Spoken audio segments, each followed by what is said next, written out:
এই গরমে সজনে ডাঁটা আলু ও বড়ি দিয়ে এই তরকারিটি গরম ভাতে অসাধারণ লাগে। এর জন্য প্রথমে বড়ি অল্প একটু তেল দিয়ে ভেজে নিতে হবে।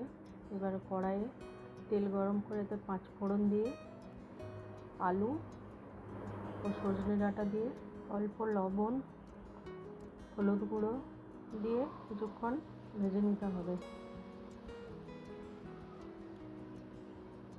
এবার অল্প একটু যখন ভাজা হয়ে যাবে তখন এর মধ্যে আদা, কাঁচা লঙ্কা, টমেটো, শুকনো লঙ্কার পেস্ট দিতে হবে ও জিরে বাটা দিয়ে আরও কিছুক্ষণ কষে নিতে হবে। এবার যখন আলু ও ডাঁটা সেদ্ধ হয়ে যাবে তখন এর মধ্যে ভেজে রাখা বড়ি দিতে হবে ও 3 থেকে 4 মিনিটের জন্য ঢাকা দিয়ে রেখে দিতে হবে। তাহলে তৈরি হয়ে যাবে সজনে ডাঁটা আলু দিয়ে এই রেসিপিটি।